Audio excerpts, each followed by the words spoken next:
Moi, ce que j'aimerais en dire. Alors, tout d'abord, le président de la République a dit tout et son contraire. Ça, c'est un fait factuel. Là où la raison, c'est que RSF est une organisation internationale qui était présidée par une personne qui est actuellement maire en France de l'extrême droite et qui ne peut pas sentir ni de près ni de loin ni les Arabes ni les musulmans. Donc, évidemment, la crédibilité reviendra à chacun de savoir ce qu'il en est. Donc, c'est une organisation Oui, enfin, c'est internationale du qui... passé. Je suis désolé de vous interrompre, vraiment. Je me promets à chaque fois de pas. Mais ça, Ouais. si vous faites pas allusion à Robert Ménard, si je me trompe pas, mais aujourd'hui, RSF fait quand même un travail à l'international, un classement. Enfin, voilà, essaye d'avoir un classement précis. Bon, je ne suis pas spécialement sûr que ça soit un lien avec l'ancien président et le fait qu'aujourd'hui RSF tire un tel Bien sûr, mais constat. si les faits s'étaient produits au moment où il y avait Robert Ménard, comme vous le dites, vous connaissez, je ne pense pas que vous auriez pu dire la même chose. Mais en tout état de cause, sur cet aspect-là, voilà mon avis. Par contre, là où le président de la République n'est pas conforme en action avec ses paroles, c'est que lorsqu'il dit El Jazair anda thiqa fi abna'iha.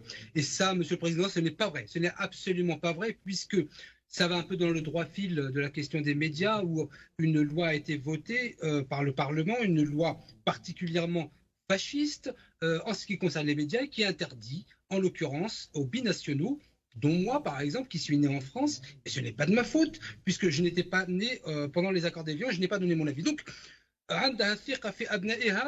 je dis au président de la République, ça, ce sont de belles paroles, mais dans les actes, et en ce qui concerne les médias, l'Algérie ne pratique pas mieux que l'Afrique du Sud en ce qui concerne l'apartheid, ne pratique pas mieux non plus. Pour les États-Unis, lorsque les Noirs américains étaient objets de ségrégation due à leur couleur de peau, et j'irai même plus loin parce que c'est une réalité qui me gêne, mais c'est une réalité, et pas mieux que l'entité sioniste qui maltraite les Palestiniens. Donc de ce point de vue, sur la question des médias, lorsque le président de la République dit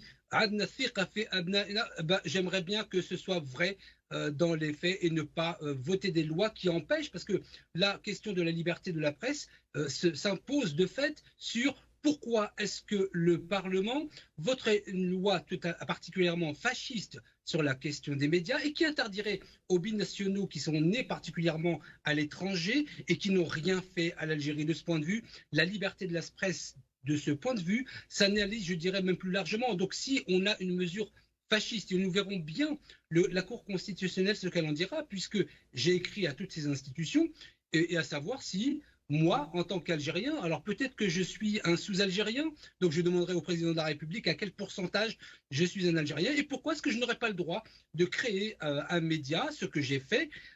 Et donc l'aspect fasciste est là. Je ne suis pas en train de dire que le président est fasciste, mais par contre, et je l'ai déclaré de manière officielle, si cet article de loi digne de l'apartheid de l'Afrique du Sud, d'ailleurs je me demande même pourquoi est-ce qu'on nommerait le stade Nelson Mandela alors que l'Algérie pratique les mêmes pratiques que l'apartheid. Et par conséquent, ce que j'en ai dit, et je m'en tiendrai là, c'est tout simplement que si cet article nazi, clairement, était validé par le Conseil constitutionnel, j'ai préparé mon dossier pour une répudiation de la nationalité algérienne parce que je ne saurais accepter, je n'aurais pas accepté l'indigénat à la française lors de l'occupation, Mais je ne vais pas non plus l'accepter aujourd'hui et je n'accepterai pas d'indigénat à l'algérienne et d'une nationalité au rabais.